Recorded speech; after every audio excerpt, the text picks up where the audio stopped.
Hello aspirants, I welcome you all on the online platform of Sparsh PSC Education.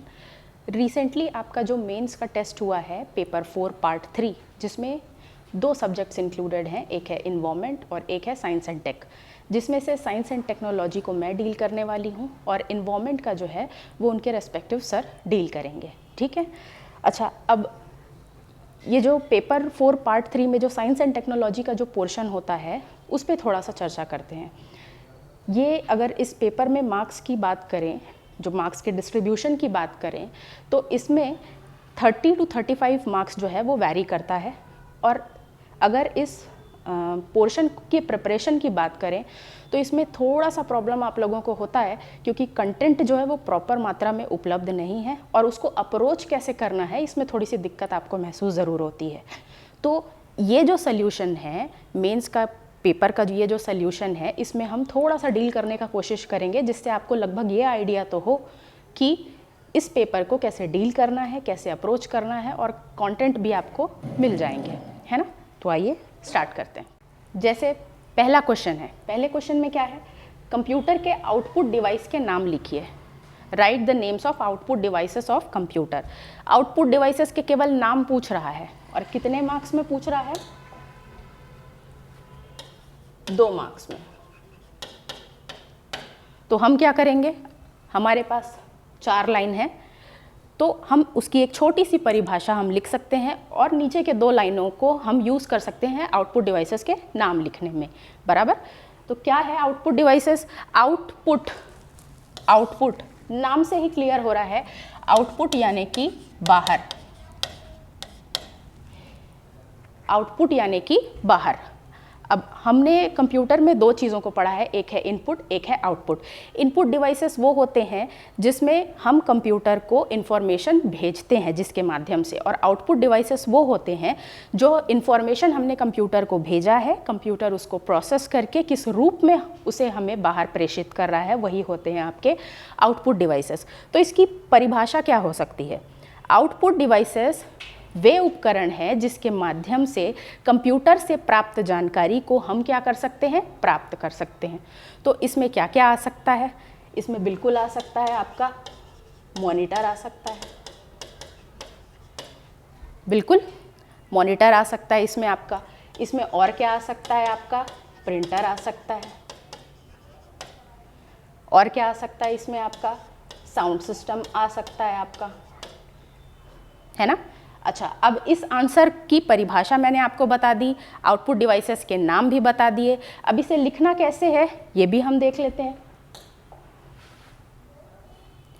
ये देखिए, output devices एक hardware devices है। बिल्कुल आप इसको अप्रोच ऐसे भी कर सकते हैं क्योंकि हार्डवेयर डिवाइसेस क्या होते हैं, जिनको आप टच कर सकते हैं, है ना, टच करके आप फील कर सकते हैं। तो ये तरीका भी अच्छा है। आउटपुट डिवाइस एक तरीके के हार्डवेयर डिवाइसेस होते हैं जिनके माध्यम से हम सूचनाओं को प्राप्त कर सकते हैं। ये है आउटपुट डिवाइसेस के नाम, मॉनिटर है, ईयरफोन है, स्पीकर है, प्रिंटर है, प्लॉटर है, ये सारी चीज़ें हैं। ठीक है, अब नेक्स्ट क्वेश्चन की तरफ आगे बढ़ते हैं। दूसरा क्वेश्चन है, कंप्यूटर में रैम का महत्व क्या है? What is the importance of RAM in computer? अब जैसे कि हमें पता है कि रैम का फुल फॉर्म क्या है? Random access memory. तो सबसे पहले हम इसको कैसे डील करेंगे? हम सबसे पहले इसका क्या लिखेंगे? संक्षिप्त नाम, इसका फुल फॉर्म। नाम से ही क्लियर है, रैंडम एक्सेस मेमोरी। अच्छा, कंप्यूटर के बहुत सारे काम होते हैं आपको पता है, जिसमें से एक काम होता है डेटा को भी स्टोर करना। डेटा को वो कैसे स्टोर करता है? अपने मेमोरी में स्टोर करता है। अब मेमोरी भी उसकी 2 टाइप की है, एक है इंटरनल मेमोरी, एक है एक्सटर्नल मेमोरी। एक होती है अल्पकालिक मेमोरी, एक होती है दीर्घकालिक मेमोरी। तो जिसमें से रैम जो होता है वो होती है अल्पकालिक मेमोरी। क्या होती है? अल्पकालिक मेमोरी।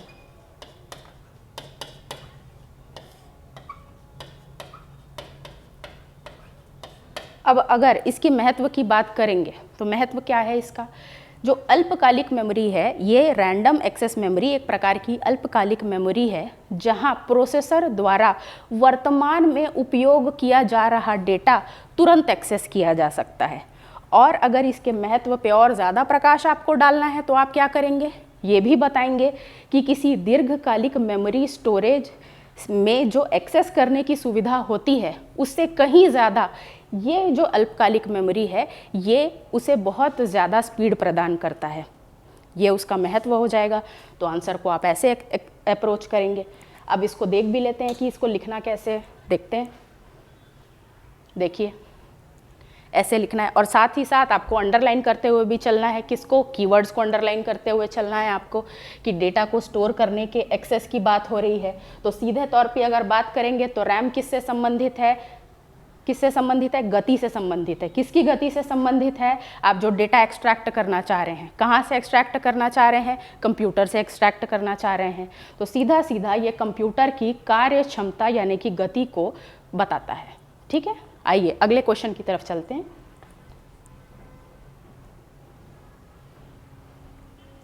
अगला क्वेश्चन है,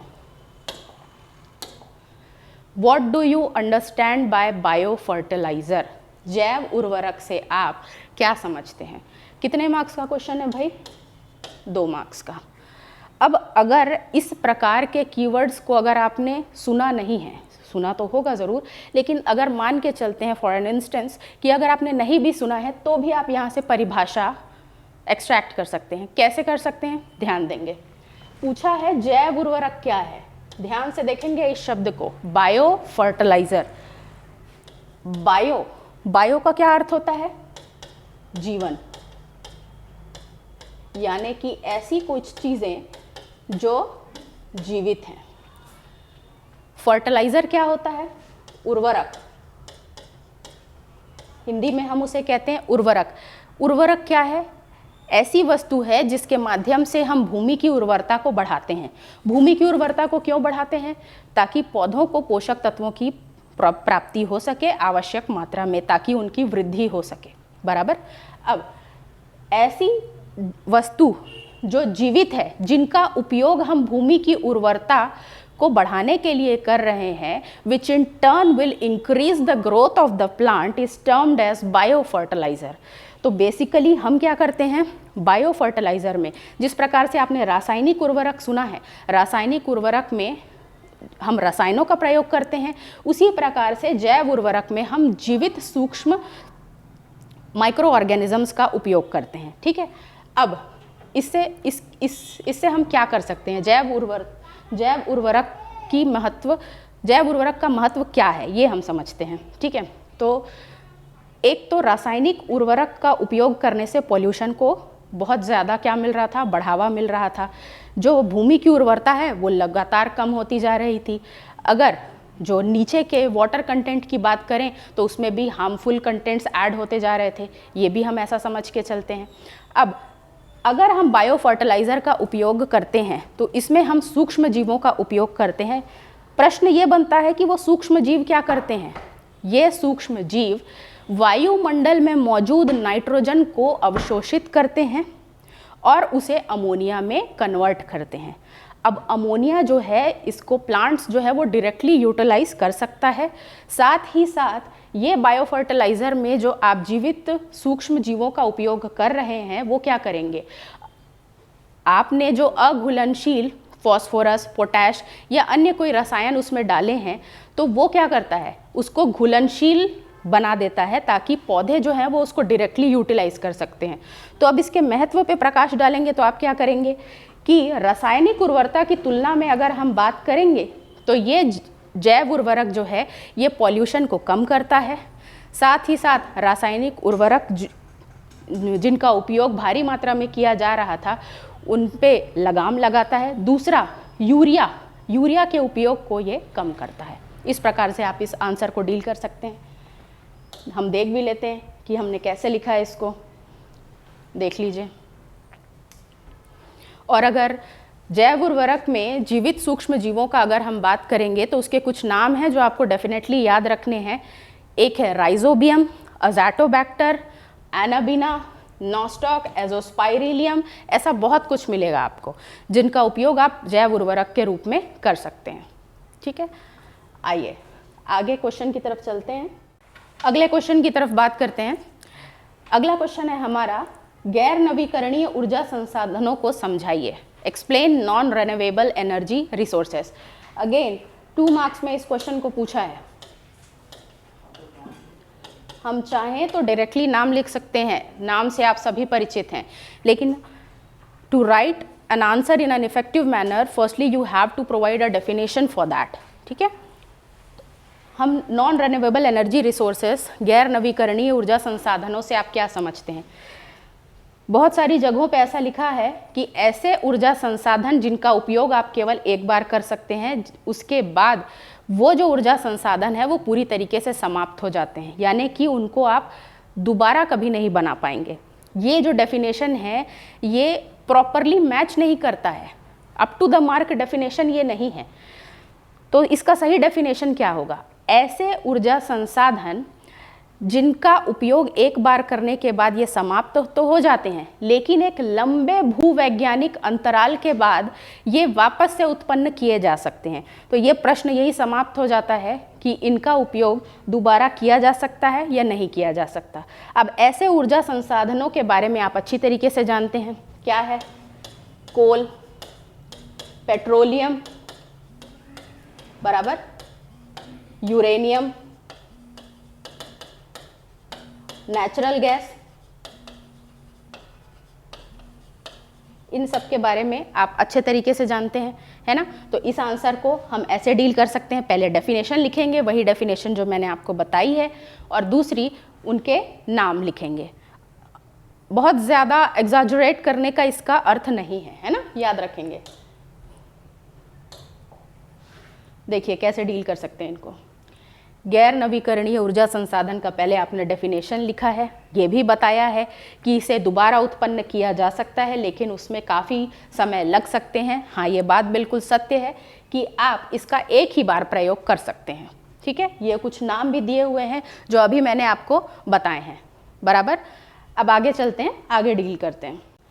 अगला क्वेश्चन है, भूतापीय ऊर्जा से आप क्या समझते हैं, इसका उत्पादन कैसे किया जाता है?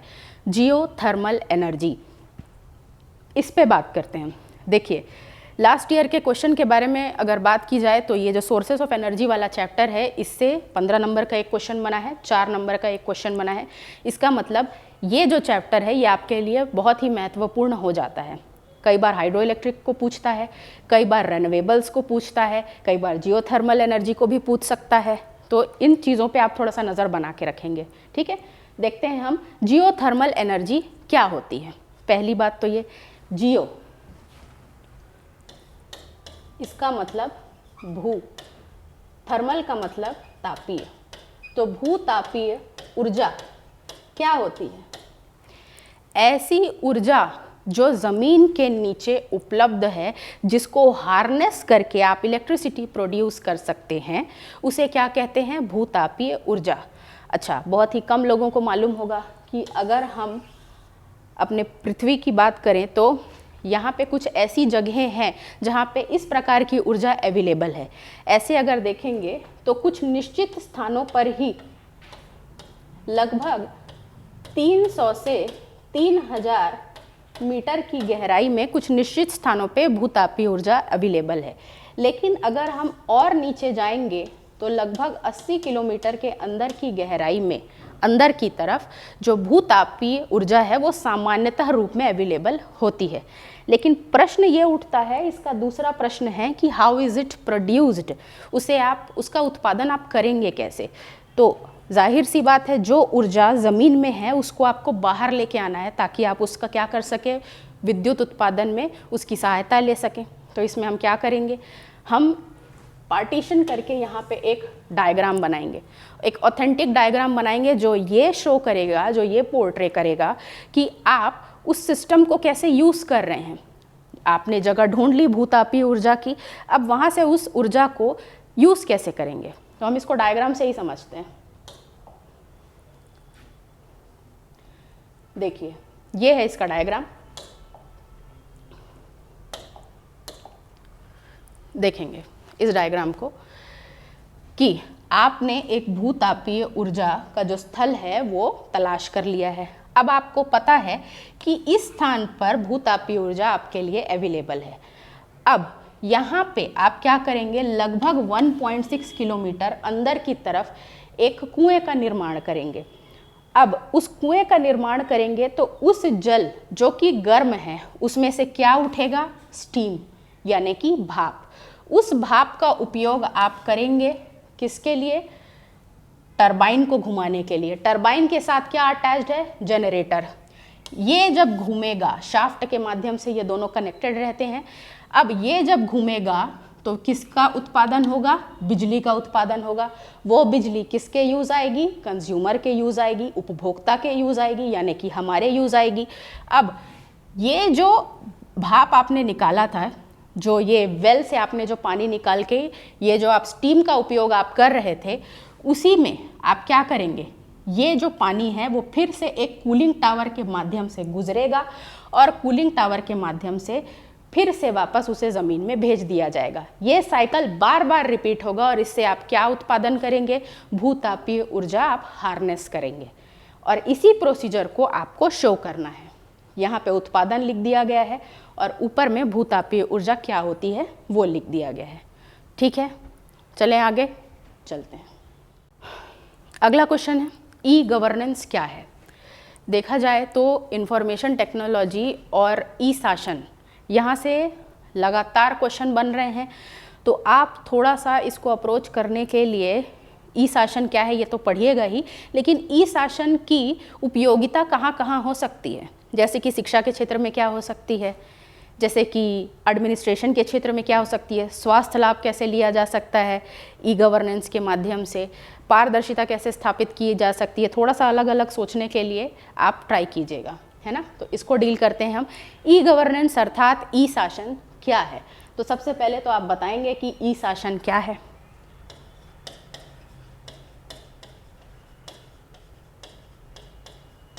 ई गवर्नेंस, ई शासन, ई का क्या मतलब है यहाँ पे, ई का मतलब है इलेक्ट्रॉनिक। और अगर किसी भी चीज़ में इलेक्ट्रॉनिक शब्द जुड़ा है तो उसका सीधा अंदाज़ा हम लगाते हैं डिजिटल तरीके से। डिजिटल तरीके से अगर हम देखेंगे तो हमें एक शब्द समझ में आता है, तेज़। सिस्टम का जो रन करना है वो काफ़ी स्मूथ और काफ़ी फास्ट हो जाएगा अगर कोई भी चीज़ इलेक्ट्रॉनिक शब्द से जुड़ी है तो। और गवर्नेंस का मतलब तो आप बेहतर तरीके से समझते हैं, ई शासन, इलेक्ट्रॉनिक शासन, यानी कि शासन में आप कैसे इंफॉर्मेशन टेक्नोलॉजी का उपयोग करके उसे और बेहतर बना सकते हैं, यही क्या है, ई शासन। लेकिन आपको लिखनी है इसकी परिभाषा। तो परिभाषा अगर हम सामान्य रूप में बात करेंगे तो क्या हो सकता है, किसी भी देश के नागरिकों को सरकारी सेवाएं और सूचनाएं प्रदान करने के लिए संचार और सूचना प्रौद्योगिकी का समन्वित उपयोग करना ही क्या कहलाता है, ई शासन। या फिर आप इसे ऐसे भी डील कर सकते हैं कि समाज की आवश्यकताओं को पूरा करने के लिए सरकार की क्षमता में सुधार हेतु ये क्या है, संचार और सूचना प्रौद्योगिकी का क्या है, ये एक अनुप्रयोग है। ऐसे डील कर सकते हैं आप। अच्छा, ई शासन में हम बहुत सारी चीज़ें पढ़ते हैं। ई शासन के हम स्तंभ पढ़ते हैं, जैसे लोग हैं, प्रक्रिया है, ऐसी सारी चीज़ों को पढ़ते हैं। हम सहभागिता के प्रकार पढ़ते हैं इसमें अगला क्वेश्चन क्या है, 2 क्वेश्चन और पूछा है इसमें। एक है अवधारणा और दूसरा है उसका महत्व। तो पहले हम अवधारणा पे बात करते हैं। अच्छा, ई शासन से ऐसा क्या हो सकता है जिससे हमारा जो शासन का जो तरीका है, ये जो प्रणाली है वो और बेहतर हो सकती है, लोगों तक और आसानी से मुहैया कराई जा सकती है, ऐसा क्या हो सकता है। तो देखिए, जो नागरिक हैं उनको सरकारी नीति और कार्यक्रमों की जानकारी क्या करना है, उपलब्ध कराना है। लेकिन ये कैसे होगा, डिजिटल तरीके से अगर ये होगा तो इसका क्या है, इसको पब्लिश करना आसान होगा, लोगों तक पहुंचाना बहुत आसान होगा, ऑनलाइन सेवाएं इसमें प्रदान की जाएंगी। ठीक है, अब इसकी अवधारणा क्या कहती है, जो हम ई शासन में सहभागिता के प्रकार पढ़ते हैं, जैसे सहभागिता किसकी, गवर्नमेंट की, पहुंचाना किसको है, नागरिक तक। तो ये सहभागिता है गवर्नमेंट से गवर्नमेंट, यानी एक स्टेट के गवर्नमेंट से दूसरे स्टेट के गवर्नमेंट तक, यूनियन गवर्नमेंट से स्टेट के गवर्नमेंट तक, या हम इसको उल्टा भी कर सकते हैं, वही है गवर्नमेंट से नागरिक तक, गवर्नमेंट से व्यापार तक, ऐसी सारी चीज़ों को हम ई गवर्नेंस की सहभागिता में गिनते हैं। तो इसकी अवधारणा क्या कहती है? सरकार से सरकार के बीच आपसी संबंधों और लेन देन में या आदान प्रदान में पारदर्शिता, प्रभावशीलता, कार्यकुशलता, इन सारी चीज़ों को स्थापित करने के लिए ये संचार और प्रौद्योगिकी का ही एक अनुप्रयोग है। ये होगी उसकी अवधारणा, इसका बेसिक कंसेप्ट यही है। लेकिन अब अगर हम बात करेंगे इसके महत्व पे, तो ई शासन का महत्व क्या हो सकता है? लिंक से लिंक जोड़ते चलेंगे तो आपको इसका आंसर खुद ब खुद आप प्रिपेयर कर सकते हैं, बस आपको कॉन्सेप्ट क्लियर होना चाहिए, ठीक है। तो इसका महत्व क्या हो सकता है? इसका महत्व हो सकता है सबसे पहला, जो नागरिक है उनको सूचनाएं सही समय पर मिलेंगी। जो नागरिक हैं उनको सूचनाओं के माध्यम से क्या बनाया जाएगा? सशक्त बनाया जा रहा है। अगर बात करेंगे सरकार या शासन की कार्यकुशलता में, क्या आएगी? दक्षता आएगी। जो शासकीय कामकाज हैं, सरकारी कामकाज हैं, उनमें हमें क्या देखने को मिलेगी? पारदर्शिता। क्योंकि हर कुछ डिजिटल है, इस वजह से जो सरकार की जवाबदेहिता है वो क्या हो जाएगी? सुनिश्चित हो जाएगी। ये सारे इसके महत्व में आ जाएंगे। अच्छा, अब इस आंसर को डील कैसे करना है, लिखना कैसे है, ये भी हम देख लेते हैं। ये देखिए, इसमें जो इम्पोर्टेंट कीवर्ड्स हैं उनको अंडरलाइन करते हुए चलना है। जैसी सरकारी सेवाएं हैं, सरकारी विभाग, जो अभियान है, ये हम स्तंभ के बारे में बात कर रहे थे, सहभागिता के बारे में बात कर रहे थे, काफ़ी कुछ है। आपको यहाँ से बिल्कुल आप अपना आंसर जो है वो अप्रोच कर सकते हैं, ठीक है। आगे चलते हैं।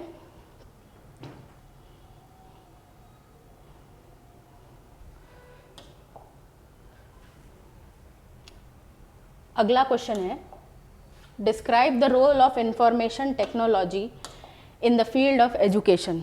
अच्छा, इंफॉर्मेशन टेक्नोलॉजी या डिजिटल तरीके का उपयोग आप अलग अलग क्षेत्रों में कर सकते हैं, अलग अलग सेक्टर्स में आप उसको बांट सकते हैं। बिल्कुल, यहाँ पे शिक्षा के क्षेत्र में पूछा है, ऐसे ही आप अपना आंसर प्रिपेयर कर सकते हैं हेल्थ सेक्टर में, ऐसे ही आप अपना आंसर प्रिपेयर कर सकते हैं एडमिनिस्ट्रेशन में, नारी सशक्तिकरण में इंफॉर्मेशन टेक्नोलॉजी की भूमिका क्या हो सकती है। एक क्वेश्चन जो बार बार घुमा के बार बार पूछता है वो है, रूरल एरिया में आप इंफॉर्मेशन टेक्नोलॉजी का उपयोग कैसे कर सकते हैं, है ना, या एग्रीकल्चर में आप उसका उपयोग कैसे कर सकते हैं। तो क्वेश्चन वही है, बस उसका डिमेंशन जो है वो बदलता जाता है। वो चीज़ें आपको सोचनी है, उसके हिसाब से आप आंसर प्रिपेयर कीजिए। आप अपना आंसर हमें सेंड भी कर सकते हैं, बाकायदा यहाँ से मैं चेक करके आपको रिटर्न करूँगी, ठीक है। अच्छा, इस क्वेश्चन में ऐसे बहुत सारे पोर्टल हैं जिनको हम इसके आंसर से ही समझने का प्रयास करते हैं।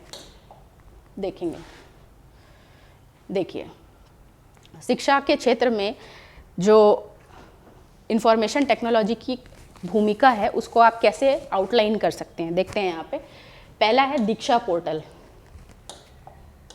दीक्षा पोर्टल, इस पोर्टल में क्या है, कक्षा 1 से 12वीं तक NCERT की जो सभी पुस्तकें हैं वो इसमें ऑडियो विजुअल माध्यम से अवेलेबल हैं। अब इससे क्या होगा, इससे इस पोर्टल का यूज़ क्या है, इसमें जो रूरल एरिया के भी जो बच्चे हैं वो इस पोर्टल का यूज़ करके ऑडियो विजुअल माध्यम से अगर शिक्षा ग्रहण करते हैं या उसमें अगर उनको सहायता प्राप्त होती है तो हमारे लिटरेसी रेट में उसमें डेफिनेटली अंतर आएगा, हम ये बात जानते हैं। आगे चलते हैं, ई पाठशाला, इसके बारे में आप सबने सुना होगा। ये मोबाइल ऐप है जिसके माध्यम से NCERT की बहुत सारी पाठ्य पुस्तक इसमें अवेलेबल कराई गई हैं। अगला है स्वयं, इसके द्वारा कक्षा 9वीं से पोस्ट ग्रेजुएशन तक की जो कंटेंट है वो इसमें ऑनलाइन रूप में उपलब्ध कराए गए हैं। अगला देखते हैं सारांश। अच्छा, ये CBSE है, CBSE द्वारा विकसित इसको किया गया है और इसका क्या उपयोग है, इसका उपयोग है, ये क्या करता है, अभिभावक और शिक्षक के बीच इसमें जो समस्याएं होती हैं उनको लेकर के इसमें चर्चा की जाती है। तो ये पोर्टल भी अपने नज़रिए से इम्पॉर्टेंट हो गया। डेजी, डेजी का फुल फॉर्म है डिजिटली एक्सेसिबल इंफॉर्मेशन सिस्टम। ये बहुत इम्पॉर्टेंट है, इसको आपको इंक्लूड करना है क्योंकि ये श्रवण बाधित छात्रों के लिए इसमें कुछ इम्पॉर्टेंट स्टडी मटेरियल्स का संकलन किया गया है। ठीक है, स्वयं प्रभा टीवी चैनल, ठीक, उच्च गुणवत्ता वाले शैक्षणिक कार्यक्रम इसमें प्रसारित किए जाते हैं। ऐसे ही और बहुत सारी चीज़ें हैं। आपने देखा होगा कि एनसीईआरटी की बुक्स में जो क्यूआर कोड भी दिए रहते हैं, उस क्यूआर कोड को स्कैन करने से आपको उसका जो डिटेल्ड इन्फॉर्मेशन है वो मिलता है। लेकिन ये सब क्या है, ये किसका डायमेंशन है? ये इंफॉर्मेशन टेक्नोलॉजी का डायमेंशन है, जिसको आप किस में यूज़ कर रहे हैं? एजुकेशन में यूज़ कर रहे हैं। क्यों कर रहे हैं? ताकि हमारे लिटरेसी रेट पे इसका प्रभाव पड़े, लोग बेहतर शिक्षा प्राप्त कर सकें और उनका आगे भविष्य का रास्ता सुगम दिखाई दे। बराबर। अब आगे चलते हैं। अंतिम क्वेश्चन, परमाणु ऊर्जा को परिभाषित कीजिए। पहला क्वेश्चन है आपका, परमाणु ऊर्जा को परिभाषित कीजिए। भारत की परमाणु ऊर्जा के वर्तमान परिदृश्य, प्रेजेंट सिनारियो, और भारत में परमाणु ऊर्जा क्षमता बढ़ाने की दिशा में सरकार द्वारा की गई प्रमुख पहलों की व्याख्या कीजिए। अच्छा, ये क्वेश्चन आप थोड़ा सा इसका अप्रोच बदल सकते हैं। कैसे? इसमें आप सोलार एनर्जी पे भी बात कर सकते हैं, इसमें आप हाइड्रो पे भी बात कर सकते हैं। प्रारूप वही रहेगा, केवल और केवल सब्जेक्ट बदल जाएगा। तो थोड़ा सा अपने सोचने का जो डायमेंशन है उसको वाइड कीजिए, आंसर लिखिए, लिखने की कोशिश कीजिए। ठीक है, इसको डील करते हैं। क्योंकि ये 2-3 अलग अलग इसमें क्वेश्चन पूछा है तो हमने इसे कैसे डील करना है? सीरियल वाइज डील करना है। सबसे पहले पूछा है कि इसमें परमाणु ऊर्जा को परिभाषित कीजिए, यानी कि इसमें पूछा है आपका न्यूक्लियर एनर्जी क्या होती है। सबसे पहले डिफाइन करेंगे न्यूक्लियर को, परमाणु को। अब हमें अच्छी तरीके से पता है कि इस ब्रह्मांड में जो भी चीज़ें बनी हैं, कोई भी वस्तु है, उन सब का कॉन्स्टिट्यूएंट जो सब मटेरियल है वो क्या है? एटम। हर चीज़ जो है वो एटम से मिलकर बनी हुई है और एटम के अंदर आपको मिलता है इसके कोर में न्यूक्लियस। तो परमाणु ऊर्जा एक ऐसी ऊर्जा है जो एटम के या परमाणु के कोर में या न्यूक्लियस में निहित है। अच्छा, ये क्या काम करती है आपको पता है? एटम जो हैं वो एक दूसरे से मिलकर बनते हैं, एक एटम दूसरे एटम से मिलकर के बनता है। ठीक है, ऐसे करते करते ब्रह्मांड की बहुत सारी चीज़ों का क्या होता है? विकास होता है। तो परमाणु क्या है? ब्रह्मांड की हर वो चीज़ जिससे मिलकर बनी है वो है एटम। और एनर्जी क्या है? उसके अंदर निहित न्यूक्लियस में जो एनर्जी है, जो एटम को बांध कर रखने की कोशिश करती है, वही क्या है? परमाणु ऊर्जा। अच्छा, परमाणु ऊर्जा का एक और डेफिनेशन आप लिख सकते हैं। जैसे कि आप जानते हैं कि न्यूक्लियर एनर्जी की आप बात करेंगे, जब भी हम कोई न्यूक्लियर रिएक्शन करवाते हैं, परमाणु अभिक्रिया करवाते हैं, तो उसमें से जो एनर्जी एमिट होती है, रिलीज़ होती है, वो भी परमाणु ऊर्जा ही कहलाएगी। ठीक है, अब परमाणु जो अभिक्रिया होती है वो 2 प्रकार की होती है, आपको बेहतर तरीके से पता है। एक होती है संलयन यानी कि फ्यूजन, और एक होती है विखंडन यानी कि फ्यूजन। न्यूक्लियर फ्यूजन और न्यूक्लियर फ्यूजन रिएक्शन। बिल्कुल यहाँ तक आप बता सकते हैं। क्योंकि इस क्वेश्चन के 2 और महत्वपूर्ण पार्ट हैं, इसलिए हम यहाँ पे इसे स्टॉप करेंगे, बहुत ज़्यादा एग्जैजरेट नहीं करेंगे। अब आगे के क्वेश्चन पे ध्यान देते हैं। पूछा है कि भारत की परमाणु ऊर्जा का वर्तमान परिदृश्य क्या है। ठीक है, तो इसको हम आंसर से समझने की कोशिश करते हैं। देखिए, मैंने आपको बताया परमाणु ऊर्जा क्या होती है। ठीक है, इसको आप कोशिश कीजिए कि केवल 2 से 3 लाइन में ही इसको आप डील कर सके। अगला क्वेश्चन तुरंत पकड़ेंगे आप कि परमाणु ऊर्जा का वर्तमान परिदृश्य भारत में क्या है ना। अभी प्रेजेंट सिनारियो उसका क्या है, इस पे बात करते हैं। तो आप बहुत अच्छे तरीके से जानते हैं कि भारत में 7 परमाणु ऊर्जा संयंत्र हैं, 7 न्यूक्लियर पावर प्लांट्स हैं, जिसमें से 23 से ज़्यादा परमाणु रिएक्टर्स जो हैं वो वहाँ पे स्थापित किए गए हैं। उस 23 में 18 जो हैं, लगभग 18 जो हैं वो प्रेशराइज्ड हैवी वाटर रिएक्टर हैं और जो 4 हैं, 4 से जो 5 हैं वो लाइट वाटर रिएक्टर हैं। और इनमें अगर बात करेंगे तो इनकी स्थापित क्षमता जो है वो 7480 मेगावाट की है। इन 7 न्यूक्लियर पावर प्लांट्स की जो स्थापित क्षमता है, जिसका लक्ष्य रखा गया है 2031 तक लगभग तिगुना करने का, यानी कि 22,480 मेगावाट बिजली उत्पादन करने का लक्ष्य रखा गया है। अब अगर भारत के परमाणु ऊर्जा संयंत्र में अगर हम उसके प्रेजेंट सिनेरियो पे बात करेंगे तो भारत में जितने भी माध्यमों से विद्युत उत्पादन किया जाता है, न्यूक्लियर पावर से जो विद्युत उत्पादन किया जाता है ये इस क्रम में 5वें नंबर पे आता है। कितने प्रतिशत बिजली आपूर्ति जो है वो न्यूक्लियर एनर्जी से हो रही है? केवल 3%, जिसको भविष्य में बढ़ाने का लक्ष्य रखा गया है, क्योंकि इस माध्यम से हम क्लीन एनर्जी पे बात करते हैं, है ना। अब ये तो हुआ इसका जो प्रेजेंट सिनेरियो है। अच्छा, इसमें आप ये भी ऐड कर सकते हैं कि तमिलनाडु में जो कुंडनकुलम पावर प्लांट है, न्यूक्लियर पावर प्लांट है, वो जो है भारत का सबसे बड़ा न्यूक्लियर पावर प्लांट है, ये आप बात कर सकते हैं। अच्छा, अब उसके तीसरे क्वेश्चन में आगे बढ़ते हैं। तो भारत में परमाणु ऊर्जा को बढ़ाने के लिए गवर्नमेंट्स ने क्या इनिशिएटिव्स लिया है, इस पर बात करते हैं। तो इसको आप ऐसे भी लिख सकते हैं, इसको आप किसी और तरीके से भी लिख सकते हैं, ठीक है। अब देखेंगे कि इसमें जो इनिशिएटिव्स हैं उन पे बात करते हैं। तो इनिशिएटिव में क्या है, आपको पता है कि 7 न्यूक्लियर पावर प्लांट हैं, लेकिन इन 7 पावर प्लांट्स में 22 से भी ज़्यादा क्या है, न्यूक्लियर रिएक्टर हैं। लेकिन भविष्य में आने वाले समय में 2031 तक जो इसकी उत्पादन क्षमता है उसमें वृद्धि की जाएगी। वृद्धि कैसे की जाएगी? अब अगर रिएक्टर की क्षमता आज भी 22-23 है तो भविष्य में नए परमाणु रिएक्टर स्थापित किए जाएंगे। कितने? 20। अच्छा, तो जो गवर्नमेंट है वो परमाणु रिएक्टर्स के एक्सपेंशन के लिए इन 7 न्यूक्लियर पावर प्लांट्स के अलावा कई अलग जगह पे भी न्यूक्लियर पावर प्लांट के एस्टैब्लिशमेंट को प्रोत्साहित कर रही है। एग्जाम्पल के तौर पे हरियाणा का गोरखपुर, कर्नाटक का कैगा, माही बांसवाड़ा राजस्थान, MP का छुटका, ये सारी जगहों पे क्या हो रहा है, न्यूक्लियर पावर प्लांट स्थापित किए जा रहे हैं।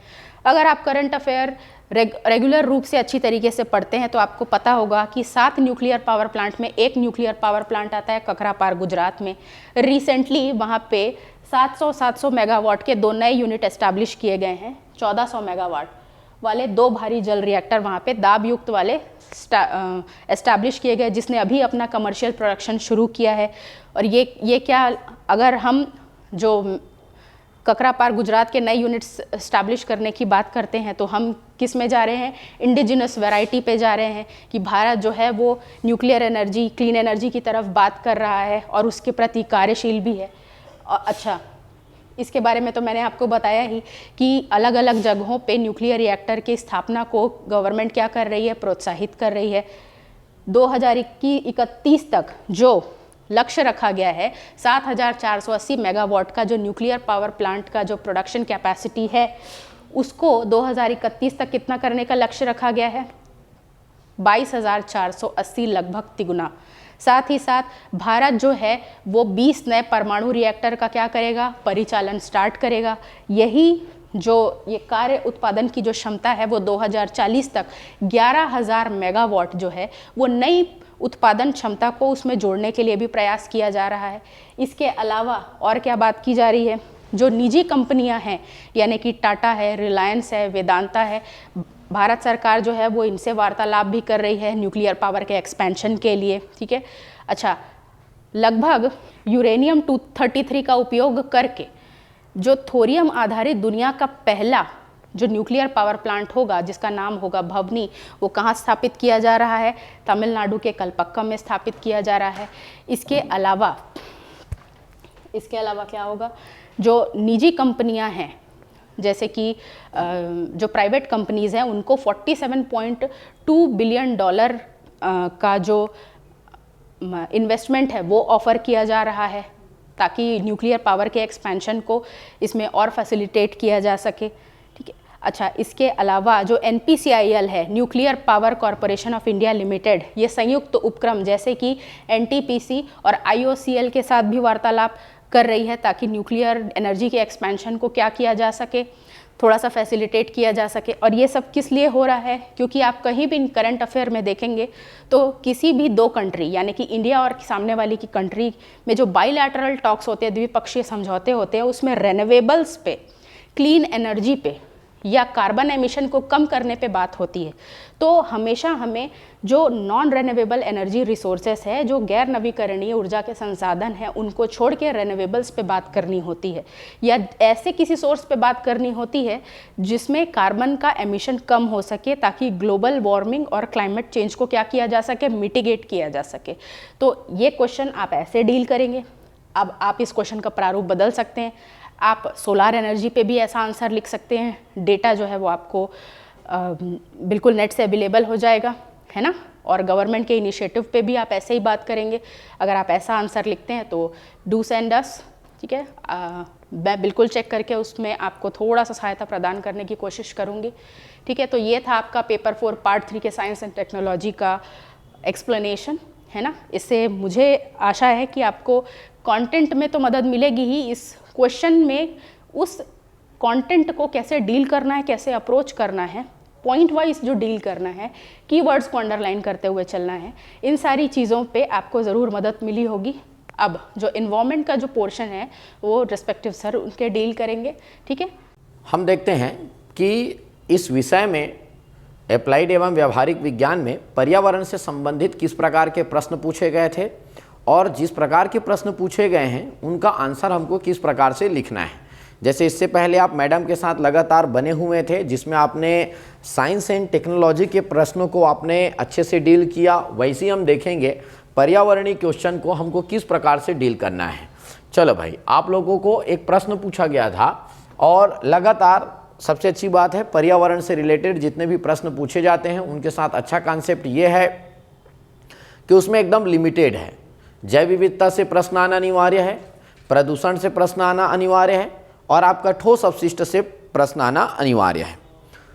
वैसी जैव विविधता टॉपिक से एक प्रश्न पूछा गया, जैव विविधता के महत्व लिखिए। याद रखेंगे, मैं आपको एक अच्छा फॉर्मेट देता हूं, उसी फॉर्मेट में आप काम करें। जैसे कभी भी आपको बोला गया महत्व लिखिए, तो आप सबसे पहले तो हेडिंग को देखें और वहाँ पे लिखा गया है महत्व लिखे, तो मैं कहूँगा यहाँ पर आप महत्व एक जरूर हेडिंग डाल दें। ये लो भाई, ये लिंक करता है प्रश्न और आंसर को, ये लिंक करता है। और जब भी कभी महत्व या विशेषता ऐसे पूछे जाए तो गिनती करके बताइए, क्लासीफाई करके बताएं। जैसे सबसे पहले मैं बोलूँगा जैव विविधता के, आप यहाँ पे लिख देंगे आर्थिक महत्व लिख देंगे, आर्थिक महत्व इकोनॉमिक इंपॉर्टेंस लिखेंगे और यहाँ पर आप अंडरलाइन करेंगे। आप बंटवारा कर लें। नंबर 2, इसी में अगर मैं बात करूँगा, एक मैं बात करूँगा इनका सांस्कृतिक महत्व क्या है, इनका सांस्कृतिक महत्व क्या है। भाई जैव विविधता के आधार पर ही, जैव विविधता के आधार पर हमारी संस्कृति उनसे जुड़ी हुई है। हम अलग अलग वृक्ष के प्रजाति से अपना संपर्क स्थापित करते हैं, अलग अलग प्रजाति के जीव जंतुओं से हम अपना संपर्क स्थापित करते हैं। तीसरा नंबर अगर हम बात करेंगे तो जैव विविधता के भाई आपका पारिस्थितिकी महत्व है। ये लो भाई, इसके कारण पारिस्थितिकी महत्व है। पारिस्थितिकी महत्व में आप लिख सकते हो जैसा जैव विविधता रहता है वैसा ही खाद्य श्रृंखला, खाद्य जाल का निर्माण होता है। जैव विविधता जितना ज़्यादा रहेगा उतना ही मजबूत हमारा पारितंत्र बनता है, खाद्य श्रृंखला और खाद्य जाल बनता है। हमेशा इसी पैटर्न में लिखें। अन्य में आप लिख सकते हो, अन्य में लिख सकते हो इनके आधार पर भोजन की सुविधा, भोजन उपलब्ध होता है। और आप लिख सकते हो औषधि गुणों से परिपूर्ण होता है, सौंदर्यकरण इनके माध्यम से होता है। तो आप अन्य में अन्य छोटे छोटे पॉइंट लिख सकते हो। आप आर्थिक महत्व में लिख सकते हो कि किस प्रकार इनके माध्यम से हमारे बहुत सारे आर्थिक गतिविधियां, फर्नीचर जैसे काम या अन्य खनिज जैसे कुछ चीज़ें हैं, लुगदी जैसे जो कार्य हैं, वो इस पर्यावरणीय चीज़ों पर, हमारे जैव विविधता पर निर्भर है। सांस्कृतिक महत्व में आप लिख सकते हैं जनजाति सांस्कृतिक जब परंपराएं विद्यमान होती है तो इन आधार पर सांस्कृतिक महत्व है। खाद्य श्रृंखला से जोड़कर आप पारिस्थितिकी महत्व लिखेंगे। अन्य में औषधीय, भोजन, इन सब की उपलब्धियां, ये सब आप अन्य महत्व में। ओवरऑल आपको जो मार्क्स मिलने वाला है वो ये क्लासीफाई करने के आधार पर मिलने वाला है। आप जितना अच्छा इसको क्लासीफाई करोगे उतना अच्छा आपको मार्क्स मिलेगा। क्लियर है? तो ये आप ऐसा बंटवारा करें, बहुत लोग लिखे हो, हर कोई लिखे हैं और लगभग 2 में से 1 तो मिल ही जाता है, लेकिन 2 में से 1 में आप लड़ाई में सिर्फ बने हुए हैं। लड़ाई को जीतना है तो क्लासिफाई करना सीखना पड़ेगा।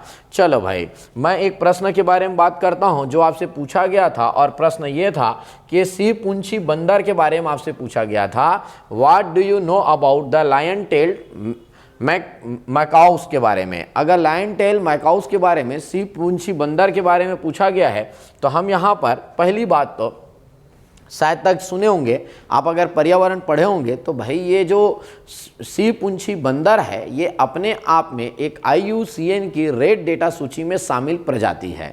नंबर 1 बात। नंबर 2 बात, आपको ये बताना पड़ेगा कि इनका मेन जो केंद्र है जहाँ पर ये स्थानिक रूप से पाई जाती है वह जगह है वेस्टर्न घाट, पश्चिमी घाट के क्षेत्रों में। पश्चिमी घाट के जैव विविधता से परिपूर्ण क्षेत्रों में यह सिर पूंछी बंदर पाई जाती है। जो प्रजाति तो बंदर की है लेकिन इनके पूंछ सिंह के धारियों के समान होती है, इसलिए इनसे सिर पूंछी बंदर कहा जाता है। दूसरा बात मैं इसमें बिल्कुल लिखूंगा, यह एक संकट खतरे की स्थिति वाली प्रजाति है, इसलिए इसे IUCN की रेड डेटा सूची में संकटापन्न प्रजाति में शामिल किया गया है। तो याद रखना, पूरे कहानी में 2 शब्द था, एक था हमारा पश्चिमी घाट, एक हमको कहीं ना कहीं लिखना था पश्चिमी घाट। पश्चिमी घाट को लिखकर अंडरलाइन करना था, और कहीं पर जहाँ पे भी लिखा होगा IUCN की सूची, जहाँ कहीं पे भी लिखा होगा उसको लिखकर ऐसे अंडरलाइन करना था। मेरे कहने का मतलब है 1 मार्क्स इसके आधार पर मिलने थे, 1 मार्क्स इनके आधार पर लिखना है। बहुत बच्चे जो सामान्य लिखने की कोशिश किए हो, बंदर है लेकिन उसका पूंछ सिंह के समान है, ये कोई शब्द नहीं होते हैं। एक अधिकारी का तो शब्द बिल्कुल नहीं होता, ये एक ग्रेजुएशन करने वाले बच्चों का शब्द होता है। भाषा शैली में सुधार करें, और जो खासकर संकटापन्न प्रजाति है, नीलगिरी तहार, एशियाई हाथी, आपका घड़ियाल, अगर मैं बात करूँगा आपका, तो ये अगर हम बात करेंगे लाल पांडा, एक सिंग वाला गेंडा, ये जो संकट पर जो प्रजाति है, एटलीस्ट इन प्रजातियों का आप तैयारी जरूर करें भाई। ये प्रजाति है क्या, कहाँ पाई जाती है, उसकी विशेषता क्या है, थोड़ा सा पर्यावरण में इंपॉर्टेंट होता है। चलो भाई, अगर आप चाहें तो मैं आपको मॉडल आंसर भी दिखा सकता हूं। ये देखो भाई, ये मॉडल आंसर है। यहाँ पर पूरे डिस्कशन में ये IUCN बहुत इंपॉर्टेंट है, और आपका ये नीलगिरी पहाड़ी पश्चिमी घाटी क्षेत्र ज़्यादा इंपॉर्टेंट है। अगर ये दोनों पॉइंट नहीं है बिल्कुल आपको पूरे मार्क्स नहीं मिलेंगे। अगला आपसे पूछा गया एक प्रश्न था, प्रश्न को ध्यान से पढ़ेंगे आपको। मृदा प्रदूषण के जैव स्रोत कौन कौन से हैं? What is the biological source of soil pollution? जैव स्रोत के कारकों को लिखिए बोला गया है, और वो भी किसके? मृदा प्रदूषण। याद रखना, बायोलॉजिकल मतलब बायोलॉजिकल। बहुत बच्चे कुछ भी लिखे हुए हो, बहुत बच्चे तो प्लास्टिक भी कोई लिख दिया है, या कोई बोल दिया है एसिड भी बोल दिया गया है, कोई कीटनाशक भी लिख रहा है। तो थोड़ा प्रश्न को, व्यवहार को समझो, क्योंकि पेपर चेक करने वाला आपको, इसको अगर आप गलत लिखोगे, कुछ भी लिखोगे, तो इसके आधार पर वो बाकी को समझ लेगा कि ये बंदा ऐसी है, ज़्यादा पढ़ा लिखा नहीं है, ऐसा वो सोच लेगा। तो थोड़ा सा आप इस बात को समझे। मृदा प्रदूषण के जैव स्रोत, जैव स्रोत क्या होता है? मृदा प्रदूषण के जैव स्रोत मतलब बहुत सारे इसमें कारण होते हैं। जैसे कि अगर इसमें एक कारण के बारे में अगर मैं बात करूंगा, नंबर 1 मनुष्यों द्वारा। मनुष्य, एक मृदा प्रदूषण का जैव स्रोत तो एक होता है मनुष्य।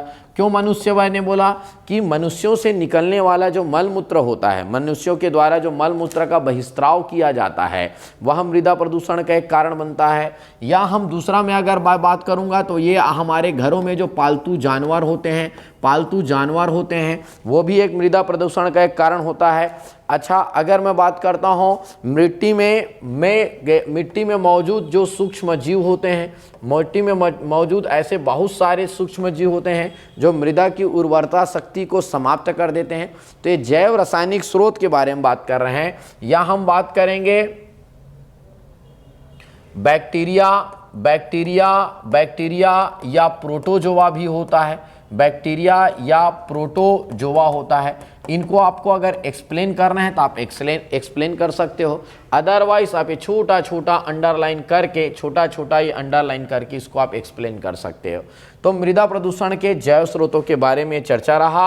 आपको लेकिन पॉइंट बनाना बहुत जरूरी है और पॉइंट के आधार पर ही आप आगे डिस्कस कर सकते हो। अगर आप देखना चाहें तो ये लिख सकते, जैसे मैंने बोला मनुष्यों द्वारा रोगजनक सूक्ष्म जीव, पालतू मवेशियों द्वारा गोबर के माध्यम से जो रोगजनक सूक्ष्म जीव होते हैं, ये सब इनके कारण होते हैं। अच्छा, हमसे एक प्रश्न और पूछा गया था जैवमंडल आरक्षित क्षेत्र के हमसे पूछा गया था आवश्यक मापदंड। अच्छा, अगर हमसे आवश्यक मापदंड बोला गया है तो यहाँ पर हम बात करेंगे मानदंड के बारे में। ये लो भाई, ये मानदंड, यहाँ पर मैं थोड़ा सा हेडिंग डाल दिया, आप इसके बाद याद रख सकते हैं, ऐसा लिखते जाएं। जैसे मैं जिस पैटर्न में लिख रहा हूं वो प्रश्न और आंसर को लिंक करता है। नंबर 1, नंबर 2 ट्राई करना है। अगर इस पैटर्न में अगर आप लिख ले, मैं गारंटी दे रहा हूं 2 में से आपके मार्क्स कभी नहीं कटेंगे, 2 में से आप पूरे 2 मार्क्स ही उठाएंगे। जैसे नंबर 1 यहाँ मानदंड बोला गया है, तो नंबर 1 हम मानदंड में क्या लिखेंगे? पहला मानदंड तो हमारा यही रहेगा।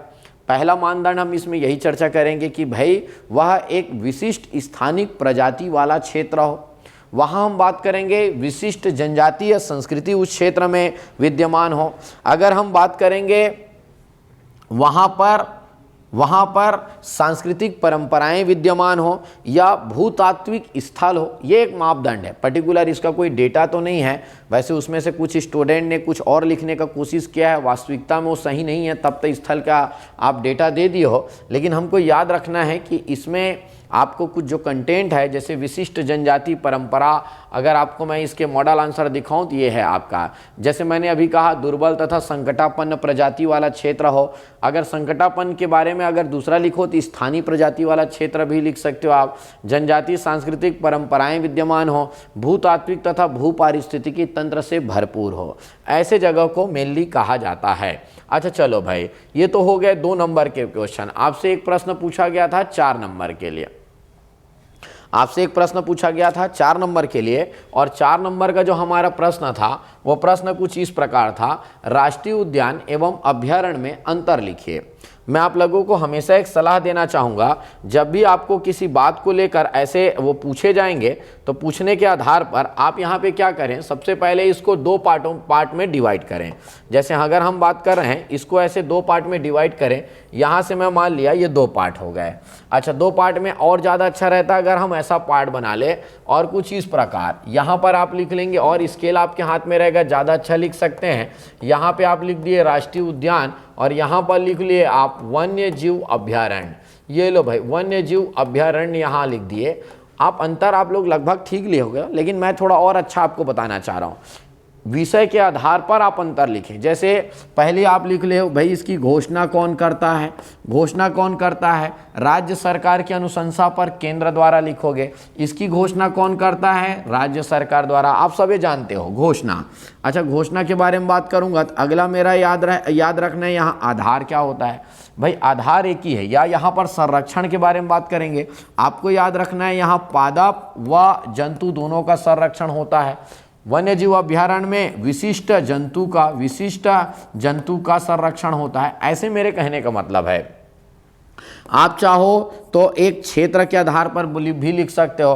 राष्ट्रीय उद्यान वन्य जीव की अपेक्षाकृत बड़ा होता है, वन्य जीव अभ्यारण्य अपेक्षाकृत छोटा होता है, ये इसके बारे में भी आप लिख सकते हो। मानवीय क्रियाकलाप भी लिख सकते हो। ये लो भाई, यहाँ पर मैं लिख सकता हूँ मानवीय क्रियाकलाप। अच्छा, मानवीय क्रियाकलाप के बारे में अगर लिखना है तो आप बिल्कुल लिखो। मानवीय क्रियाकलाप पूर्णतः प्रतिबंधित होता है, कोई भी अनुसंधान कार्य नहीं किए जा सकते हैं। आप लोगों ने, कई बच्चे ने लिखा है कि अनुसंधान कार्य की अनुमति होती है, बिल्कुल ऐसा नहीं है। वो एक बायोस्फीयर रिजर्व में होता है अनुसंधान के कार्य। राष्ट्रीय उद्यान में अनुसंधान कार्य पूर्णतः बंद होते हैं, मानवीय क्रियाकलाप प्रतिबंधित होते हैं। लेकिन वन्य जीव अभ्यारण्य में आप वन अधिकार पट्टा के माध्यम से एक सीमित क्षेत्र तक सीमित समयावधि के लिए मानवीय क्रियाकलाप किया जा सकता है। तो ऐसा करके आप पॉइंट वाइज लिखें।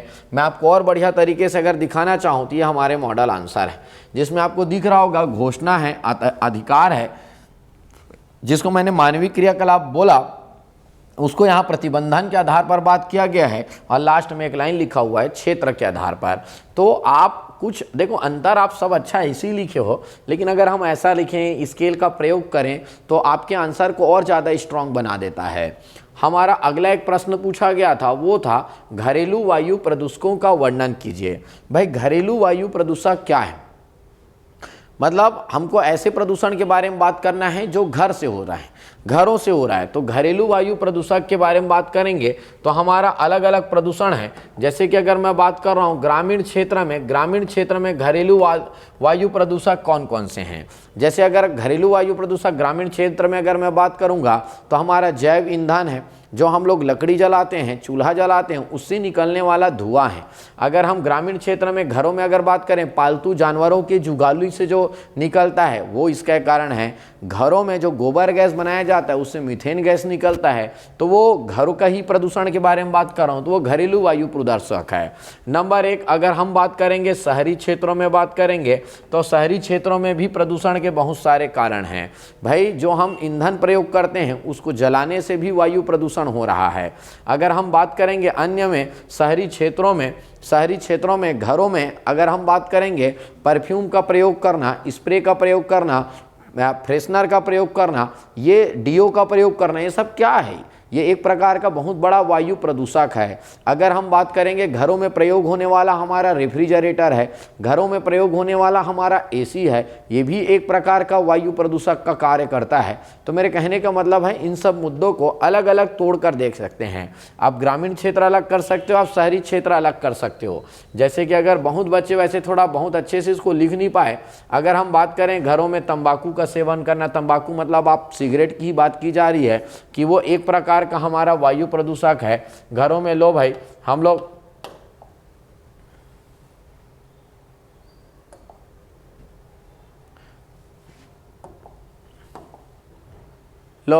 तो यहाँ पर मैं बात किया घरों में ये वाष्पशील कार्बनिक पदार्थ है या रेडान है या तंबाकू है, या शहरी क्षेत्रों में मैंने बोला कि ये सब रासायनिक सिंथेटिक उत्पाद, एयर फ्रेशनर, फर्नीचर पॉलिश। तो थोड़ा सा आप उसको क्लासिफाई करके लिखें, मार्क्स ज़्यादा मिलेगा कि ग्रामीण क्षेत्रों में क्या है, शहरी क्षेत्रों में किस प्रकार के प्रदूषण हैं। वैसे ही आपका एक प्रश्न और पूछा गया था, प्रश्न ये था जैव भौगोलिक क्षेत्रों के वर्णन कीजिए। लगभग ये वाले प्रश्न को आप सब बना पाए हैं और 4 नंबर में पूछा गया था, तो ज़्यादा हमको नहीं फैलना है। शुरुआत में एक लाइन लिखा दी है, भारत के 5 जैव भौगोलिक क्षेत्र। हाँ, लेकिन एक बात समझेंगे कि आप लोगों को एक मैप जरूर बनाना चाहिए। यहाँ पर आप एक मैप जरूर बना दें, मैप के माध्यम से चीज़ों को आप लोकेट करने का कोशिश करें, ऐसे जैसे आपने एक मैप बनाया हुआ है मैप में। और मैं यही चाहूँगा जैसे आप कोई पश्चिमी घाट को कर रहे हो तो पश्चिमी घाट को यहाँ पे लोकेट कर लो, आप यहाँ मरुस्थल कर रहे हो मरुस्थली क्षेत्र को कर लो, ट्रांस हिमालय को किसी ने कहा है तो ट्रांस हिमालय को, और अलग अलग डायग्राम के माध्यम से। यदि आप गंगा के मैदान को कर रहे हो तो गंगा के मैदान को आप ऐसे ऐसे आप लोकेट करो, जैसा भी आपका उचित है, और उसको नंबरिंग कर दो आप। जैसे मैं पश्चिमी घाट को 1 नंबर किया हूँ तो डेफिनेटली मैं सबसे पहले 1 नंबर में मैं यहाँ पे पश्चिमी घाट लिखूँगा, पश्चिमी घाट, और उनको एक्सप्लेन करने के लिए जाऊँगा। ये ज़्यादा अच्छा तरीका है। कई लोग यहाँ पे नाम लिखे हुए हो, आप बराबर मैपिंग में भी नाम लिख रहे हो, वो सब गलत है। वो हौच पौच कर रहे हैं, टाइम अलग वेस्ट कर रहे हैं। भाई यहाँ 1 नंबर है तो यहाँ 1 नंबर लिख दो ना। चेक करने वाला भी पर्यावरण का टीचर है, जैसे मैं पर्यावरण का टीचर हूँ, चेक करने वाला भी है, समझेगा वो, समझने वाली बात है। मैप बराबर नीट एंड क्लीन बनाएं, बराबर चीज़ों को लोकेट करें। अगर 4 अलग अलग चीज़ों को दिखा रहे हैं तो चारों जगह को सिंबॉलिक रिप्रेजेंटेशन आपका अलग अलग होना चाहिए। तो मेरे कहने का मतलब है ऐसा कुछ चीज़ आपको प्लान करना है। ये देखो जैसे ये बताया गया, जैसे यहाँ नाम लिखा गया है, आप अगर नाम नहीं भी लिखते तो नंबरिंग बस कर देते तो भी आपको समझ में आ जाता। बाकी सब जैव भौगोलिक क्षेत्रों को थोड़ा समझा दो कि वो जैव भौगोलिक क्षेत्र मेनली किस क्षेत्र में है। हाँ, अगर जैव भौगोलिक क्षेत्र है तो वो तब तक इनकम्प्लीट है जब तक आप उसमें प्रजातियों का नाम नहीं लिखते हो। बहुत बच्चे प्रजाति का नाम नहीं लिखें। भाई मरुस्थली क्षेत्र है तो जंगली गधा वहाँ है, ब्लैक बग है, मरुस्थली लोमड़ी है, इसको वहाँ पर एक्सप्लेन करना जरूरी है। आपका कॉपी कुछ इस टाइप से आपका दिखना चाहिए, एकदम नीट एंड क्लीन। दूर से भी देखो, इतना अच्छा बॉक्स में पैक किया गया है कि दूर से 5 ठो है, ये दिख रहा है। क्लियर है? चलो भाई हम बात करते हैं। ये एक प्रश्न पूछा गया था, प्रश्न ये था कि भारत की संकटापन्न, विलुप्त होती एवं स्थानीय प्रजातियों का वर्णन कीजिए। तो 8 नंबर का प्रश्न है, तो हमेशा आप थोड़ा सा ये बात को समझें कि 8 नंबर के प्रश्न में हमेशा थोड़ा सा आप स्टार्टिंग ले सकते हो। जैसे लिख सकते हो भारत एक विशाल जैव विविधता वाला क्षेत्र है, यहाँ की भौगोलिक दशाएं अलग अलग है, अलग अलग क्षेत्रों की भौगोलिक दशाएं इसलिए अलग अलग है, इसलिए अलग अलग जैव विविधता पाई जाती है। यहाँ पे कुछ ऐसी प्रजातियाँ हैं जो संकटापन्न हैं, या स्थानिक प्रजाति है जो कहीं और नहीं पाई जाती, या कुछ ऐसी प्रजातियां हैं जो विलुप्त तो हो गई है। ठीक, तो मैंने बोला ये 3 लाइन में मैंने पूरे का पूरा ये कहानी रच दिया। 3 लाइन में मैंने पूरे का पूरा ये कहानी रच दिया, और 3 लाइन में कहानी रचने के बाद आप शुरुआत करें। अच्छा, अगर प्रश्न के 3 हिस्से हैं, एक संकटापन्न है, एक विलुप्त तो होती है और स्थानीय है, तो आप बिल्कुल लिखें यहाँ पर आप संकटापन्न है। आपके कॉपी में नीट एंड क्लीन दिखना चाहिए कि आपने कहीं पे संकटापन्न एक्सप्लेन किया है। आपको नीट एंड क्लीन दिखना चाहिए कि आपने कहीं पर विलुप्त होती को अलग से दिखाया हुआ है। नीट एंड क्लीन दिखना चाहिए कि कहीं पर आपने स्थानीय प्रजाति को अलग से दिखाया है। कॉपी में दूर से दिख जाना चाहिए कि तीनों चीजें एकदम अलग से दिख रहा है चेक करने वाले। पहली बात तो ये थोड़ा सा हम एक्सप्लेन करेंगे कि संकटापन्न उन प्रजातियों को कहा जाता है जिसके भविष्य में विलुप्त होने की संभावना है या खतरे में होने की संभावना है। अभी जिनकी स्थिति अच्छी है लेकिन वो संकट के नज़दीक आ चुके हैं, जो संकट के नज़दीक आए हैं उन्हीं को संकटापन्न प्रजाति के रूप में कहा जाता है। ऐसे हमारे पास बहुत सारे प्रजाति, जैसे तेंदुआ भी हमारे यहाँ संकटापन्न प्रजाति है, अभी ठीक है लेकिन भविष्य में उसके विलुप्त होने की संभावना है। तो विलुप्त उनको कहा जाता है भाई ऐसी प्रजातियाँ जो विगत 50 वर्षों से जिनका उनके स्थानीय आवास में होने का हमारे पास कोई प्रमाण नहीं है, उनको विगत 50 वर्षों से देखा नहीं गया है, उनको विलुप्त होती प्रजाति कहा जाता है। इसके उदाहरण आपको देना पड़ेगा कि भैया एशियाई चीता इसका बहुत बड़ा उदाहरण है। बिल्कुल आप बहुत, तो मेरे कहने का मतलब है स्थानीय प्रजाति है, ऐसी प्रजातियाँ जो किसी विशिष्ट क्षेत्र में ही पाई जाती है, इनके सिवा कहीं और नहीं पाई जाती, उसको स्थानिक प्रजाति कहा जाता है। अभी थोड़े देर पहले हमने बात किया सिंह की पूंछ वाला बंदर हमारा वो स्थानीय प्रजाति है, यहाँ के सिवा वो कहीं और नहीं पाया जाता है। नीलगिरी ताहार स्थानिक प्रजाति है।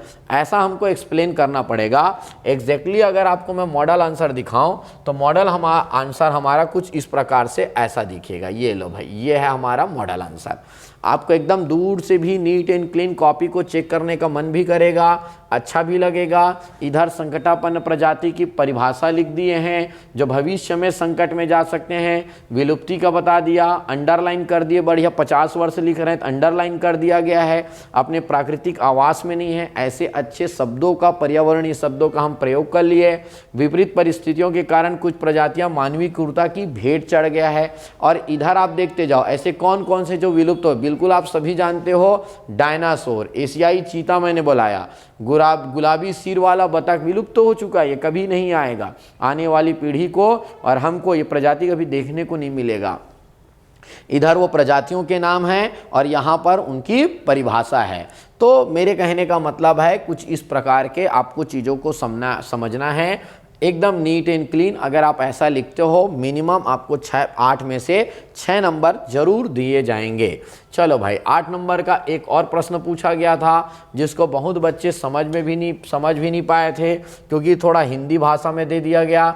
जैविक एवं रासायनिक ऑक्सीजन मांग क्या है? और जैविक एवं रासायनिक ऑक्सीजन मांग कुछ और नहीं दोस्त, आपको BOD और आपको पूछा गया था COD।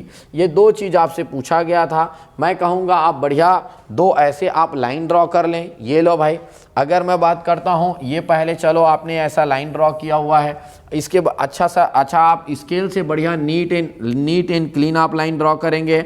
और मैं अगर नीट एंड क्लीन बोल रहा हूँ कुछ इस प्रकार ये लाइन ड्रॉ कर लिए। बढ़िया समझाना पड़ेगा आपको कि BOD क्या है। आप जानते होंगे जल की प्रदूषण की मात्रा जानने के लिए BOD और COD का प्रयोग करना चाहता है। BOD को इनकी इधर लिखना शुरू कर दो, COD को उधर लिखना शुरू कर दो।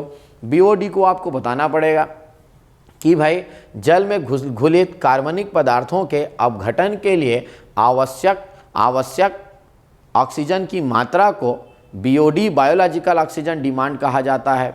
भाई यह किसी जल में कार्बनिक पदार्थों की उपस्थिति उनके प्रदूषण की मात्रा जानने के लिए प्रयोग किया जाता है, ऐसा करके हम यहाँ लिखेंगे। वैसी सेम COD कहा जाता है कि जल में घुलित कार्बनिक पदार्थों के ऑक्सीकरण के लिए आवश्यक ऑक्सीजन की मात्रा को केमिकल ऑक्सीजन डिमांड या रासायनिक ऑक्सीजन मांग कहा जाता है। यह भी किसी जल में घुलित कार्बनिक पदार्थों के जल के प्रदूषण की मात्रा को जानने का मूल्यांकन करने का यह एक तरीका होता है।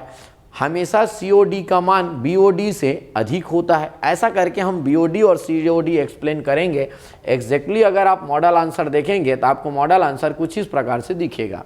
ये देखो, जल की शुद्धता मापने के लिए देखो अंडरलाइन से सीधा दिख रहा है, कार्बनिक प्रदूषण, जल की शुद्धता, श्वसन की दर का पता लगाता है। ये हमको हमेशा याद रखना है कुछ इस प्रकार। ये देखो 20 मिलीलीटर जो अंडरलाइन है उसी को चेक करने वाला देखेगा, आपका कॉपी तुरंत चेक होगा।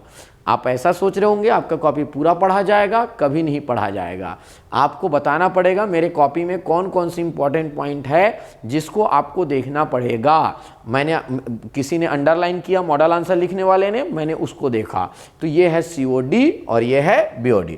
और आप लोग से एक अनुरोध करना चाहूँगा, आप अगर इसको नहीं जानते हो, कुछ भी नहीं जानते हो, अनावश्यक ना लिखें। यह कॉपी चेक करने वाले के माइंड में एक आपके लिए निगेटिव इम्पैक्ट छोड़ता है।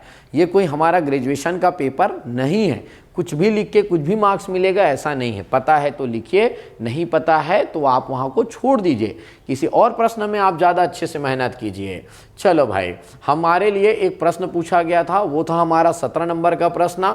और 17 नंबर के प्रश्न में पूछा गया था तापीय प्रदूषण। तापीय प्रदूषण क्या है? बहुत आसान प्रश्न था। तापीय प्रदूषण क्या है? नंबर 1 प्रश्न का पहला हिस्सा तापीय प्रदूषण, प्रश्न का दूसरा हिस्सा इसका कारक, तीसरा हिस्सा इसका प्रभाव और चौथा हिस्सा था नियंत्रण। तो सही मायने में बात करूं तो इस प्रश्न के थे 4 हिस्से। आपको पूरे के पूरे इस 15 नंबर के क्वेश्चन में आपको चारों हिस्से दिखाना है। सबसे पहले आपको पहला हिस्सा दिखाना है, तो आपको लिखना है तापीय प्रदूषण। तापीय प्रदूषण, आप इस बात को दिखाइए। मैंने बोला तापीय प्रदूषण, तो आप एक्सप्लेन कीजिए कि भाई तापीय प्रदूषण, प्रदूषण का परिभाषा आप जानते होंगे, नहीं जानते होंगे तो आप ऐसा समझेंगे। आप बिल्कुल लिखेंगे कि लिखेंगे जल में या वायु का, जल या वायु का तापमान सामान्य तापमान से बढ़ जाना, जिसके कारण उसमें अवांछनीय भौतिक व रासायनिक परिवर्तन हो जाए, जो जीवन एवं जीवन आधारित तंत्रों पर नकारात्मक प्रभाव पड़े। देखो मैंने जो शब्द बोला गया है कि अवांछनीय परिवर्तन, भौतिक, रासायनिक, जीवन एवं जीवन आधारित, ये सब के बगैर आप जो सामान्य 6th एवं 7th क्लास का जो परिभाषा लिखते हो, जल का तापमान बढ़ जाना तापीय प्रदूषण है, वायु का तापमान बढ़ जाना वायु, ये सब छोटी बातें। आप ये क्यों नहीं महसूस करते कि आप एक अधिकारी हैं, आपके बाकी लोगों से अलग व्यवहार करना पड़ेगा। कॉपी में बहुत लोगों का देखा, उतना अच्छा रिस्पॉन्स नहीं रहता है, उतना अच्छा भाषा शैली नहीं है। जब आपको पता है हर साल 5-7 प्रदूषण में से परिभाषा आता है, तो एक परिभाषा ही क्यों याद नहीं कर लिया। तो थोड़ा सा आप सुधार करें, भाषा शैली का प्रवाह समझें, भाषा का महत्व समझें। उतना लिखने के बाद आप 8 नंबर पा भी गए तो आपका कोई ऐसा सिलेक्शन में नाम नहीं आने वाला है। आपको सिलेक्शन में आने के लिए 10, 11 और 12 नंबर आपको लाने होंगे, जिसके लिए अच्छे शब्दावली का प्रयोग करना है। तो बिल्कुल भाई, तापीय प्रदूषण, जल का तापमान बढ़ना, जिससे जल के भौतिक व रासायनिक गुणों में कुछ अवांछनीय परिवर्तन हो जाए, जिससे जीवन एवं जीवन आधारित तंत्रों पर नकारात्मक प्रभाव पड़े, उसे तापीय प्रदूषण। ऐसा करते करते मेरा बढ़िया कितना लाइन हो गया? 3 लाइन। आप बिल्कुल लिख सकते हो, आज वर्तमान परिस्थिति में डे बाय डे तापीय प्रदूषण की घटनाएं बढ़ रही है। जल का औसत तापमान में हर साल वृद्धि दर्ज की जा रही है। वायु का औसत तापमान बढ़ रहा है। ऐसा करते करते मैंने ये 5 लाइन लिख लिया। अब यहाँ पर अगला मेरे को बताना पड़ेगा, तापीय बराबर लिखना पड़ेगा तापीय प्रदूषण। ये लो भाई, तापीय प्रदूषण के कारक। और मैं यहाँ पे लिखा हूँ तापीय प्रदूषण के कारक के बारे में, तो यहाँ पर हम एक्सप्लेन करेंगे कि इसके कारक क्या क्या हैं। इसके कारक क्या क्या हैं भाई, बताना पड़ेगा कि तापीय प्रदूषण का कारक क्या है। जिस प्रकार नंबर 1 ग्लोबल वार्मिंग हो रहा है, या घरों से निकलने वाली वायु प्रदूषक गैसें इसका कारण है, ईंधनों का प्रयोग, औद्योगिकीकरण, नगरीकरण, जनसंख्या वृद्धि, तो ऐसे आपको कारक लिखने पड़ेंगे। अच्छा चलो भाई, मैं समझता हूँ 6-7 पॉइंट हमने कारक लिख लिया, और 6-7 पॉइंट हम कारक लिख लिए, तो उसके बाद अभी 2 पॉइंट और बचे हुए हैं। बिल्कुल, यहाँ पर हम अलग से क्या लिखने वाले हैं, अलग से हम क्या लिखने वाले हैं, इसके क्या लिखने वाले हैं, इससे प्रभाव क्या पड़ेगा, इससे प्रभाव, तो प्रभाव को भी आप अलग तरीके से प्रभाव बताएंगे। भाई यहाँ पर जलवायु परिवर्तन जैसी घटनाएं होंगी या पारिस्थितिकी तंत्र प्रभावित होगा, जल के अंदर जो एक पारिस्थितिकी तंत्र बना है वो प्रभावित होने लगेगा, इससे जलीय जीव प्रभावित होंगे। तो मेरे कहने का मतलब है ये प्रभाव। ओवरऑल आपको देखो एक बड़ा क्वेश्चन है, तो मैं इसका सॉल्यूशन दिखा देता हूँ। ये देखो जो मैंने बोला, तापीय प्रदूषण लिखे, तापीय प्रदूषण के यहाँ पर कारण लिखे, औद्योगिक कचरा, धातु प्रगलन संयंत्र, पेपर मिल, संसाधन मिल, ये सब कारण है। इसके प्रभाव, अच्छा देखो इसमें एक अच्छा तरीका अपनाया गया है, एक साइड तापीय प्रदूषण के प्रभाव लिख दिए, एक साइड तापीय प्रदूषण नियंत्रण के उपाय। बिल्कुल बोल दिया गया है कि प्रभाव क्या पड़ेगा, जल में ऑक्सीजन की कमी हो जाएगी, जलीय पारिस्थितिकी तंत्र प्रभावित होगा, जैव विविधता को नुकसान होगा, जलीय जीव मरने लग जाएंगे, और यहाँ पर चयापचय दर में वृद्धि, इसका मतलब होता है एक्चुअल में तापमान ज़्यादा बढ़ने से पचन क्रिया बढ़ जाता है, पाचन क्रिया बढ़ने से भूख ज़्यादा लगती है, तापमान बढ़ने से कुछ इस प्रकार की घटना होती है। और रही बात ये प्रभाव के बारे में, सबसे इंपॉर्टेंट चीज़ देखो ऐसा है, मॉडल आंसर में तो आपको सब मिल गया था। समझने वाली बात क्या है, जब आप कोई चीज़ को हेडिंग डाल रहे हो, उसके अंदर जो चीज़ों को आप समझा रहे हो, आप पैराग्राफ राइटिंग ना करके आप पॉइंट वाइज समझाएंगे कि भाई तापीय प्रदूषण क्या है। आप एक इंडस्ट्री के एक पानी को सीधे की सीधे रिजर्वायर में दे रहे हो, तो सबसे पहले उस पानी को, इंडस्ट्रीज में बहुत सारे मशीनरीज को ठंडा करने के लिए पानी प्रयोग किया जाता है, आप उसको ले जाकर सीधे रिजर्वायर में डाल दिए, नदी में डाल दिए, झील में डाल दिए, तो वह गर्म पानी झील के पानी के तापमान को बढ़ा दिया।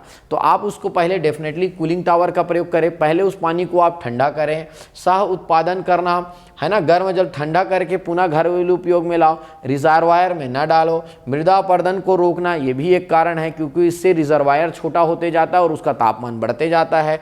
कृत्रिम झील का निर्माण करो, आप वहाँ से निकलने वाला जो वाटर है पहले उसको कृत्रिम झील में स्टोर करो, उसके बाद ले जाकर उसको रिजर्वायर में डालो। तो पहले कृत्रिम झील बनाओ, कृत्रिम झील के बाद मेन रिजर्वायर में ले जाओ। तो मेरे कहने का मतलब है, ओवरऑल मैं आपको एक फॉर्मेट देना चाह रहा था, फॉर्मेट में आपको याद रखना है, कुछ इस प्रकार का वो दिखेगा। क्लियर है? चलो भाई, तो ये एक अपना चर्चा का विषय रहा, जिसके माध्यम से हम चर्चा किए, चीज़ों को समझे, पढ़े, और एक मैंने आपको एक पैटर्न सिखाया। क्लियर है? तो उम्मीद करते हैं ये पेपर 4 पार्ट 3 का एक्सप्लेनेशन सेशन आपको एक फॉर्मेट देने में, कंटेंट देने में समझ में आया होगा। हाँ, रही बात इसमें कंटेंट क्या है, पढ़ना क्या है, इसके लिए अलग से लेक्चर है। उसके लिए आपको स्पर्श पीएससी का ऐप डाउनलोड करना पड़ेगा, पहले पूरा पर्यावरण पढ़ना पड़ेगा, पर्यावरण पढ़ने के बाद ही ये फॉर्मेट आपको समझ में आएगा, क्योंकि इसके अंदर जो कंटेंट है कि प्रदूषण कितने प्रकार का होता है, प्रदूषण क्या क्या होता है, इसके लिए अलग से डिस्कशन हुआ है। क्लियर है? तो ये सेशन आपको एक फॉर्मेट दे रहा है कि हमारा मेंस का कॉपी कैसे दिखना चाहिए, जिसमें आप ज़्यादा से ज़्यादा मार्क्स ला सकें। क्लियर है? तो आप बताइएगा ज़रूर कमेंट करके कि ये सब आपके लिए यूज़फुल है, कोई सुधार का ज़रूरत है, या हमको और अपने तकनीक में कुछ सुधार करना चाहिए। तब तक के लिए धन्यवाद।